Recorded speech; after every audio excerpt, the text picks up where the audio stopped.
If you're looking for a brand new camera, something that you can kickstart your business with, something that won't break the bank, something that is packed with a whole lot of features that you want to focus on to kickstart that next business, there's nothing else than the A6700 that I could recommend that you look at as your next camera.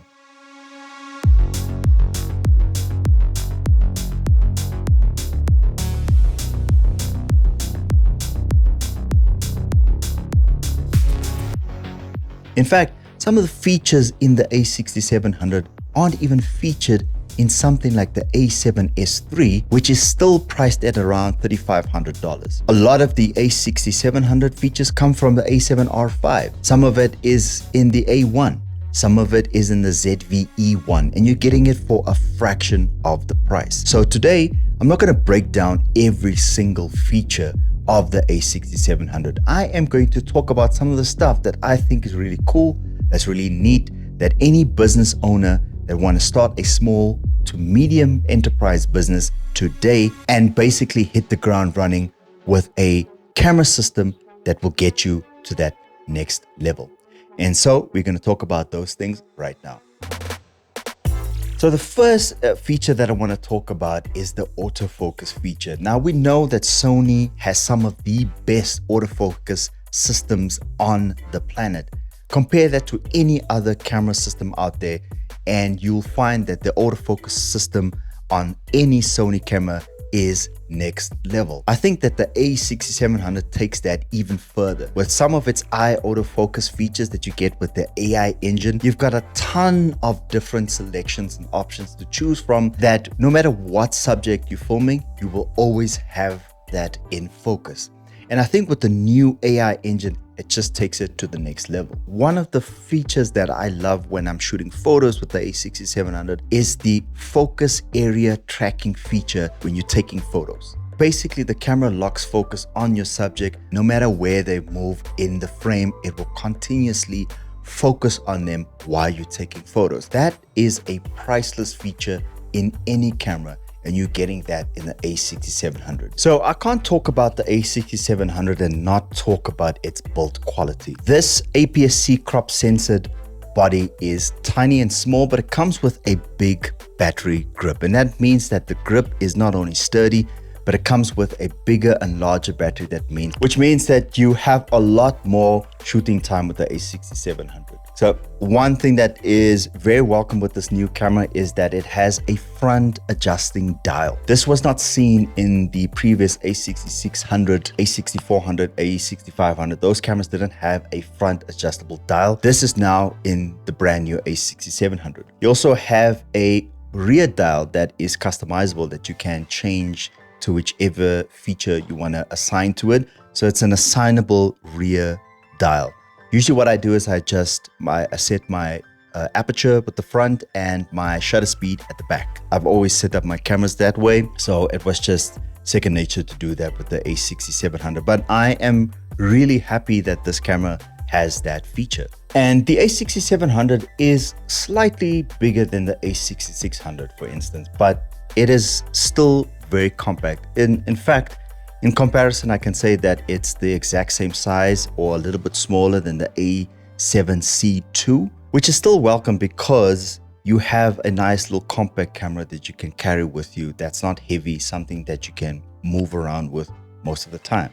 So I think that's the appeal with crop sensor cameras, that you have the small, tiny little body. So with the A6700, you're getting a whole lot more than what you were used to with previous APS-C cameras. And I think I have to focus on some of its sensor features, some of the high quality stuff that you're finding in this tiny camera. And that is that this is a 26 megapixel back illuminated CMOS sensor. So it's the exact same sensor that you're getting in the FX30. And you're getting that brand new updated Bion Z XR processing engine. And with that engine, you're getting a brand new AI processing chip. So a brand new AI processing chip that you find in the A7R5. It is also dual ISO, so it's 800 and 3200 ISO. And the color science is hugely improved. It actually comes from the A7R5 as well. So I have to add that this camera is a 10-bit camera with 422 color space. and you're shooting at 140 megabytes per second recording speeds. High quality stuff. The previous A6600 was only an 8-bit camera. Something to add is that the auto exposure features in the A6700 is highly focused on skin tones, which is really awesome. The other thing that I wanted to add that I'm very pleased about this new camera is that the A6700 has the option to record in lossless RAW files. It has the ability to capture this in 10-bit footage, which delivers much more flexible log footage and full HLG HDR video. So it's got S-Log3, no more S-Log2. It's got HLG like I mentioned, and Sony's S-Cinetone if you don't want to color grade. And finally, it records up to 4K 120 frames per second. And the 120 frames per second, a little bit of an issue there. It crops in 1.58 times. That for me already on a crop set camera, that's a bit of an issue. But it oversamples from 6K and downsamples to 4K. Just some minute little things to add. The revised new menu system, which everybody loves and is quite welcomed. We had that in the A6700. Okay, active mode stabilization that you find with this, really cool. Means that you can shoot a whole lot of handheld stuff. And lastly, like I've mentioned in the beginning, is that it has the same auto framing feature that is in the ZVE1. And something that we kind of used to by now in today's age of touchscreen, this A6700 also features a touchscreen menu. So it means you can navigate touchscreen. I still like using like the dials and stuff, so I usually put this off because it kind of like I am not in the zone when I have to focus for some reason. That's just how I roll. I know that other people think that this, you know, is unnecessary, and I'll probably get used to it, but I usually just put those features off because I like the feeling of like touching dials and pressing buttons. You know, gives me the idea and feeling that I'm actually recording something. Okay, so the final thing that I want to focus on is obviously the price. You're getting this at $1,400 without a lens. You're getting it at $1,500 with the kit lens.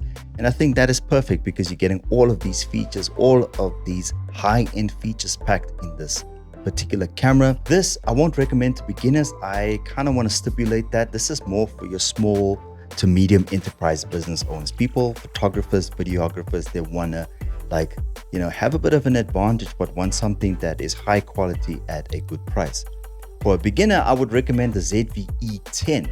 That is a sub 1000 camera that you can definitely create like YouTube videos with. It's highly recommended. It's compact. It's much smaller than the A6700, and that camera is a lot more video centric. Even though I have taken some photos with using that camera, it is more of a video centric camera. Cool. Thanks so much for watching the video. If you find anything of value in the video today, please hit that subscribe button. Also hit the like button, but most importantly, I want to hear from you. I want to hear what you have to say about the A6700.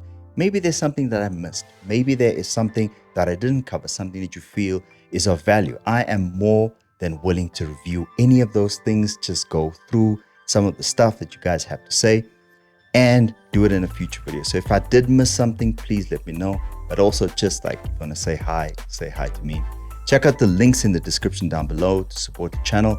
I have like a bunch of links in the description if you want to support me, including the A6700. But more than that, if you just want to like hang out with me and you like the content on this channel, I would highly recommend you to subscribe to the channel. And until next time, thank you so much for watching the video. And yeah, until I create another video. Cheers.